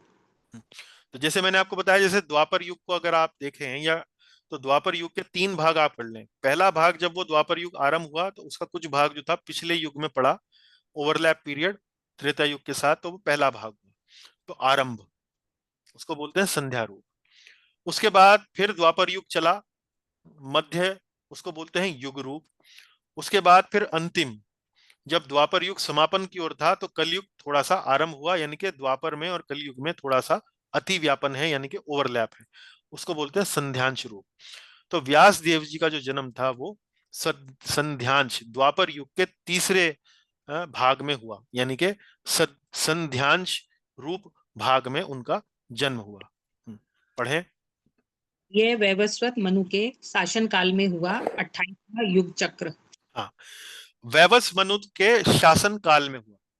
तो ब्रह्मा जी का जो एक दिन होता है उसमें कितने चतुर्युग होते हैं? कितने चतुर्युग होते हैं, कौन बता सकते हैं? 14। 1000 आते हैं। 1000, 1000। और उसमें कितने मनु का शासन होता है उन 1000 14। चतुर्युगों में? 14।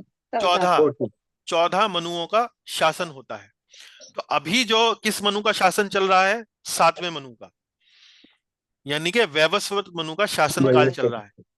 तो एक मनु के शासन काल में तो टोटल 1000 युग हुए। 1000 युग को यदि 14 भागों में करें तो एक मनु के हिस्से में कितने युग आएंगे? 71 चतुर्युग आएंगे। तो उस 71 चतुर्युगों में जो अभी जो मनु का शासन काल चल रहा है उसका 28वां चतुर्युग जो है वो चल रहा है। 28वां द्वापर युग चल रहा है। 28वां द्वापर की बात यहाँ हो रही है। तो जब वैवस्वत मनु का शासन काल आया तो पहला चतुर्युग, दूसरा, तीसरा, चौथा, पांचवा, इस तरह से 71 चतुर्युग तक वैवस्वत मनु का शासनकाल चलने वाला है। तो अभी की जो बात हो रही है, व्यासदेव जी का जिस युग में जन्म हुआ वो 28वां युग चक्र था। ठीक समझ में आती है? नहीं समझ में आती? Yes, सिर्फ जीवन प्रभु को समझ में आती, अन्य भक्त भी बताएं। we are doing the Sankalpa during, everything, We okay do the Sankalpa, giving all this information. So, Manvantari, Ashtabhimsati, Tame, Kalyuge, Pradame Pade, like that. We do okay the Sankalpa. That is why I am familiar. चलिए, चलिए नहीं समझ में आया तो फिर आप मुझसे पूछिएगा, लेकिन ये मेरे ख्याल स्पष्ट होना चाहिए। आगे पढ़ते हैं जी। हाँ जी पढ़ें। इस युग में श्री कृष्ण भी प्रकट होते हैं। हाँ, तो ये इसलिए द्वापर जो है, ये वाला द्वापर स्पेशल है क्योंकि यहाँ भगवान कृष्ण भी आते हैं। हाँ जी। वासव्याम। वासव्याम हम्म उपरिचर वसु मछुआरा की पुत्री सत्यवती के गर्भ से जन्मे। तो जिस वसु से इनका जन्म हुआ उसका नाम था उपरिचर।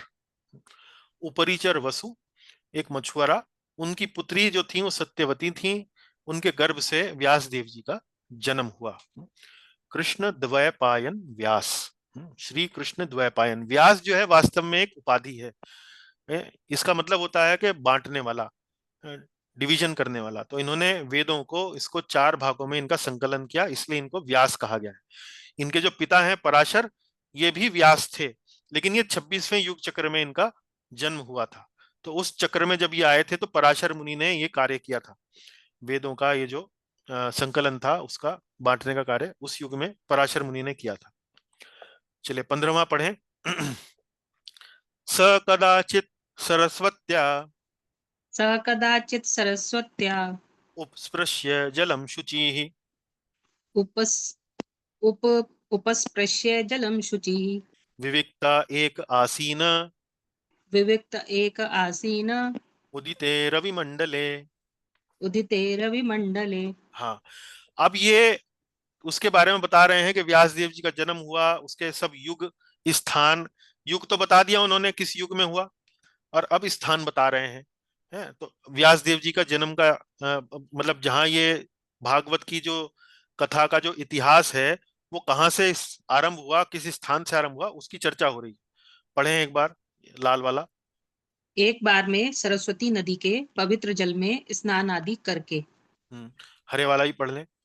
सूर्योदय हो जाने पर एकांत में महर्षि व्यास अकेले बैठे थे। हाँ, अब आप ये चित्र देखें। चित्र में व्यासदेव जी अपने आश्रम में बैठे हैं, बराबर से सरस्वती नदी जो है वो बह रही है, आपस में पास में हिमालय पर्वत की पहाड़ियां हैं।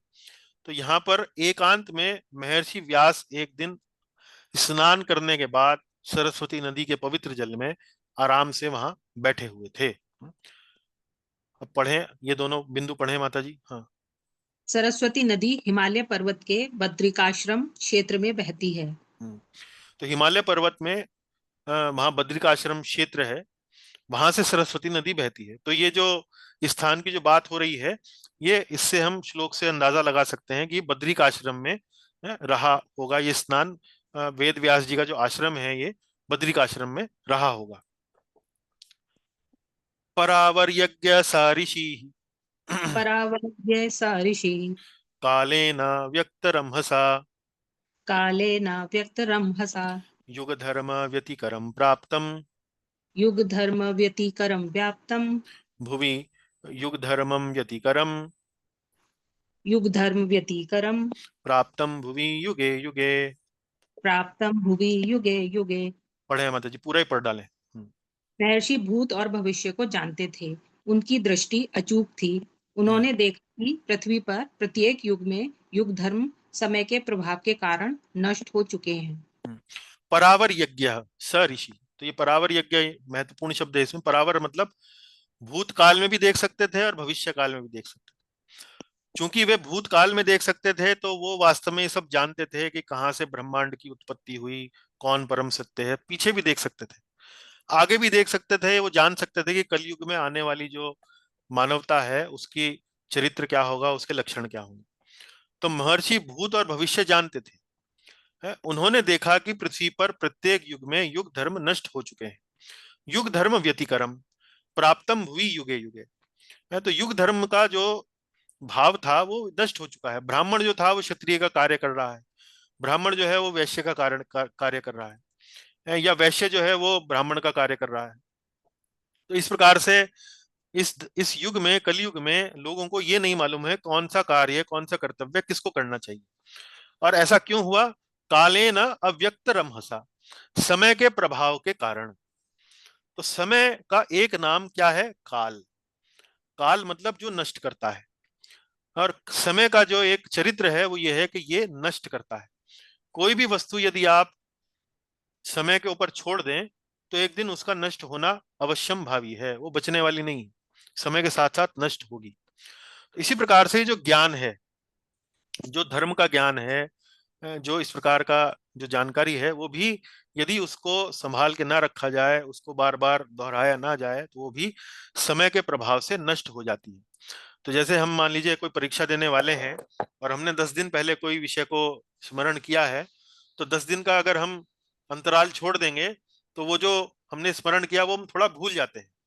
तो परीक्षा से एक दिन पहले क्या बोलते हैं कि जी थोड़ा सा स्मरण करें, एक बार पुनः देख लें, एक बार फिर से जांच लें, ताकि आपने जो वो प्रयास किया वो एक बार फिर से स्पष्ट हो जाए। वरना परीक्षा के दिन क्या है कि दिमाग पर बड़ा जोर डालना पड़ेगा, अरे भाई क्या याद किया था, क्या स्मरण किया था। इसी तरह से बताया जा रहा है कि समय का प्रभाव से धर्म का ज्ञान भी जो है वो नष्ट हो जाता है।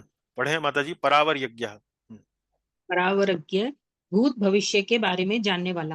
हम्म। पढ़े। व्यासदेव भगवान का अवतार थे। वे भूत भविष्य देख सकते थे। हाँ, तो व्यास देव जी को ये शक्ति जो थी वो वास्तव में इसलिए थी क्योंकि वो भगवान का अवतार थे। कौन सा अवतार थे? कला अवतार।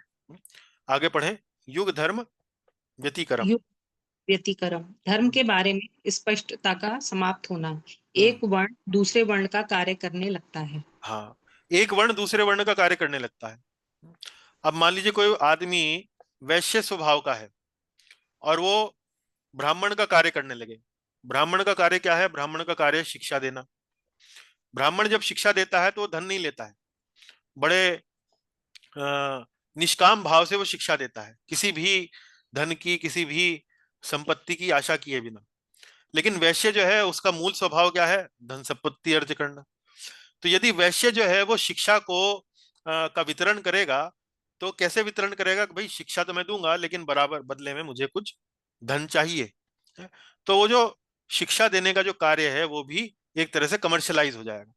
तो इस तरह से कलयुग में एक वर्ण जब दूसरे वर्ण का कार्य करने लगता है तो बड़ा ही अधर्म का वातावरण बनता है। कोई भी कर्तव्य ठीक से संचालित नहीं हो पाता है, इसलिए समाज में अधर्म का बोलबाला बना रहता है। आज का अंतिम श्लोक 17वां और 18वां पढ़े माता जी मेरे साथ। भौतिकानां च भावानां भौतिकानां च भावानां शक्तिह्रासं च तत्कृतम् शक्तिह्रासं च तत्कृतम् अश्रद्धानन् अश्रद्धानां निस्सत्व। निस्सत् एक मिनट। अश्रद्धानानि निस्सत्वान् अश्रद्धानां निस्सत्त्वान् दुर्मेधान् हृषितायुषाः दुर्मेधान् हृषितायुषः दुर्भंगांश दुर्भगांश्च जनान् वीक्ष्य दुर्गांश्च जनान् वीक्ष्य मुनिर्दिव्येन चक्षुषा मुनिर्दिव्येन चक्षुषा सर्ववर्णाश्रमाणां सर्ववर्णाश्रमाणां यद्यो हितं मोघधृत हितं मोघदृक तद्यो हितं मोगद्रक। यद्यो हितम अमोघदृक। ओके, चलिए यहाँ से पढ़िए काले से। हाँ जी। कलयुग में धर्म संकरता के प्रभाव से भौतिक वस्तुओं की भी शक्ति का ह्रास होता रहता है। हम्म। संसार के लोग श्रद्धाहीन और धैर्य रहित हो जाते हैं। उनकी बुद्धि कर्तव्य का ठीक ठाक निर्णय नहीं कर पाती और आयु भी कम हो जाती है। हम्म। लोग की इस भावहीनता को देखकर उन भाग्यहीनता। भाग्यहीनता को देखकर उन मुनीश्वर ने अपनी दिव्य दृष्टि से समस्त वर्णों और आश्रमों का हित कैसे हो इस पर विचार किया। हाँ, तो देखिए यहाँ पर कलयुग के लोगों के गुणों का वर्णन किया जा रहा है। तो कोई श्लोक ध्यान आ रहा है आपको? कलयुग के वर्णों लोगों के गुणों का प्रायण वर्णन। प्रायेण अभ्या अल्पायुषा सभ्या कलावस्मिन युगे प्रायण जना। अल्पाशय कलावस्मिन युगे जना मंदः सुमंदमतयो मंद भाग्या ही उपाद्रता। है ना? तो लगभग लगभग वैसे ही गुण बताए गए हैं इसमें भी। अश्रद्ध धानान, पहले तो यहां से पढ़ेंगे। शक्ति ह्रासम, भौतिकानाम च भावानाम शक्ति ह्रासम च तत्कृतम। कलयुग में धर्म संकरता के प्रभाव से भौतिक वस्तुओं की भी शक्ति का ह्रास होता रहता है। भौतिकानाम च भावानाम शक्ति ह्रासम च तत्कृतम। अब आप ये देखिए, भौतिक वस्तुओं की शक्ति का भी ह्रास होने लगता है। जैसे मैं मुझे तो कुछ अपने जीवन से ही मैं आपको उदाहरण दूंगा, पता नहीं आपका भी ऐसा अनुभव है कि नहीं है।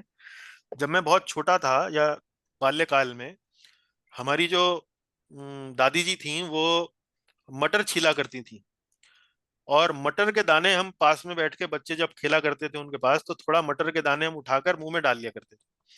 तो मटर बड़ी मीठी लगती थी। लेकिन आज की तारीख में जब भी मैं मटर खाता हूँ तो मिठास जो है पता नहीं कहाँ चली गई। मैंने कितनी जगह मटर खाने का प्रयास किया, वो मीठी लगती नहीं है। ये पता नहीं मेरा ही अनुभव है या आपका भी अनुभव है। तो मेरा तो अनुभव, जब मैंने ये पंक्तियां पढ़ी तो मुझे यही ध्यान आया कि भाई भौतिक वस्तुओं की भी जो शक्ति है उनमें भी धीरे धीरे उनका ह्रास हो रहा है, उनमें भी कमी आ रही है। तो आप में भी हो सकता है कुछ लोगों को अन्य कुछ अलग उदाहरण आपके जीवन में हो। पर भौतिका नाम च भावानाम, तो धर्म संकरता के प्रभाव से ऐसे में भौतिक वस्तुओं की शक्ति का ह्रास होता रहता है। अश्रद्धानान, संसार के लोग श्रद्धाहीन हो जाते हैं। निसत्वान, निसत्वान अर्थात धैर्य रहित हो जाते हैं। दुर्मेधान, दुर्मेधान अर्थात उनकी बुद्धि कर्तव्य का ठीक ठाक निर्णय नहीं कर पाती है, उनकी स्मरण शक्ति घट जाती है। हृषित आयुषः, आयु भी कम हो जाती है। दुर्भगांश, लोगों की इस भाग्यहीनता को देखकर, दुर्भगांश, दुर्भगांश मतलब दुर्भाग्यशाली होते हैं, यानी कि जीवन के ऊंचे आदर्शों के प्रति, जीवन के ऊंचे लक्ष्यों के प्रति वो अनभिज्ञ होते हैं। ऐसे लोगों को देखकर वीक्षे मुनीर दिव्येन चक्षुषा, उन मुनीश्वर ने अपनी दिव्य दृष्टि से सर्व वर्णाश्रमाणाम यद्यो हितम अमोघ दृक्, समस्त वर्णों और आश्रमों का हित कैसे हो इस पर विचार किया। सर्व वर्णाश्रमाणाम यद्यो हितम अमोघ दृक्, उनका हित कैसे हो इस पर विचार किया। तो व्यास देव जी वहां बैठे थे अपने आश्रम में और भविष्य में देख पा रहे थे। परावार, परावार यज्ञ उनको बताया गया पिछले श्लोक में, और ऐसे में वो देख पाया कि ये लोग कैसे होंगे। बुद्धिहीन, धैर्य रहित, श्रद्धाहीन, श्रद्धाहीन, दुर्मेधान, हृषित आयुषः, दुर्भगांश। तो ऐसे लोगों का कल्याण कैसे हो इस पर विचार कर रहे थे, इस पर चिंतन मनन कर रहे थे। अब यहाँ देखिए अगली स्लाइड में हमने इन्हीं सभी वस्तुओं का विवरण जो है दिया गया है। मुख्य रूप से प्रभुपाद जी के जो तात्पर्य हैं उन्हीं से हमने यहाँ पर ये पॉइंट्स बनाए हैं। जल्दी से पढ़ दें माता जी, फिर कक्षा को समाप्त करेंगे। शक्ति ह्रास, कलयुग में भौतिक वस्तुओं का क्षय हो जाता है। धरती उसी परिमाण में अन्न उत्पन्न नहीं करती। हाँ, पहले धरती जो है जितनी मात्रा में अन्न देती थी, अब संभवतः उतनी मात्रा में नहीं देती है। हाँ, गाय उतना दूध नहीं देती। आगे। शाकों तथा फलों का भी उत्पादन कम हो जाता है। पारस्परिक व्यवहार में दिखावा आ जाता है। तो इस तरह से ये जो पहली पंक्तियां बोली है, भौतिकानाम च भावानाम शक्ति ह्रासम च तत्कृतम, तो ये समझाने का प्रयास किया गया कि भौतिक वस्तुओं में भी गिरावट देखने को मिलती है। अश्रद्धा धान, अश्रद्धा धानान, हाँ। कलयुग में शास्त्रों में श्रद्धा बहुत घट जाएगी। हाँ, तो अश्रद्धा धान का अर्थात शास्त्रों में श्रद्धा में कमी आ जाना। निसत्वान, धैर्य रहित हमारा लक्ष्य बदलता रहता है। हाँ, एक लक्ष्य पर ना टिके रहना, बार बार बदलते रहना, धैर्य रहित हो जाना। दुर्मेधान, बुद्धि कर्तव्य का ठीक ठाक निर्धारण नहीं कर पाती, स्मरण शक्ति कम हो जाती है, बुद्धि अल्प हो जाती है। इसे दुर्मेधान समझ सकते हैं आप। हृषित आयुषः, आयु घट जाती है। आयु घट जाती है। दुर्भगांश, अभागे, क्योंकि कलयुग में लोग जीवन का लक्ष्य नहीं जानते हैं। कलयुग में लोग जीवन का लक्ष्य नहीं जानते हैं। तो इस तरह से आपने आज पढ़ा चौथे अध्याय के कुछ आरंभिक श्लोक, 17वें 18वें श्लोक तक हमने चर्चा पूरी करी। मुख्य रूप से आज की कक्षा में हमने देखा कि पहले जो 6 प्रश्न पूछे गए उन प्रश्नों का उत्तर समाप्त हो चुका है, और उन प्रश्नों के उत्तर के समाप्त होने के बाद जो वहां के नैमिषारण्य के जो ऋषिगण हैं वो शौनक जी को अपना एक नेता के रूप में चुनते हैं, सभापति के रूप में चुनते हैं, और शौनक जी के माध्यम से 3 मुख्य रूप से प्रश्न पूछे जाते हैं। भागवत महापुराण का किस युग में बोली गई, किस स्थान पे बोली गई, किसकी प्रेरणा से बोली गई। फिर उसके बाद प्रश्न आता है सुखदेव गोस्वामी जो भागवत के वक्ता हैं, कि सुखदेव गोस्वामी को हस्तिनापुर के लोगों ने कैसे पहचाना। सुखदेव गोस्वामी जो गाय के दूहने के समय के जितना भी लोगों के घर पर नहीं रुकते थे, उन्होंने परीक्षित महाराज को इतनी लंबी कथा कैसे कही। परीक्षित महाराज जो एक बहुत बड़े सम्राट थे, ऐसे बड़े सम्राट से वो मौनी बाबा कैसे मिले, ये प्रश्न सुखदेव जी के बारे में। और फिर परीक्षित महाराज के बारे में कि भाई थोड़ा सा उनके जन्म के बारे में बताएं, उनके कर्म के बारे में बताएं। हमने सुना है कि बड़े आश्चर्यमयी थे वो। और इस तरह से ये मुख्य रूप से 3 प्रश्न जो है वो पूछे जाते हैं। अब उसका पहले प्रश्न का उत्तर जो है वो देना आरंभ कर दिया गया है, जिसमें बताया गया है कि ये किस स्थान पर हुई, किस युग में हुई, और व्यासदेव जी ऐसे समय पर क्या उनकी मनोदशा थी, वो सब चर्चा अब चल रही है। आगे के श्लोक हम अगली कक्षा में पढ़ेंगे। तब तक के लिए बहुत बहुत धन्यवाद। कोई आपका प्रश्न हो तो अवश्य पूछें जी। दंडवत गुरु जी। धन्यवाद प्रभु जी। गुरु जी की जय। गुरु श्री प्रभुपाद जी की जय। सब डिवोटियों को हरे कृष्णा।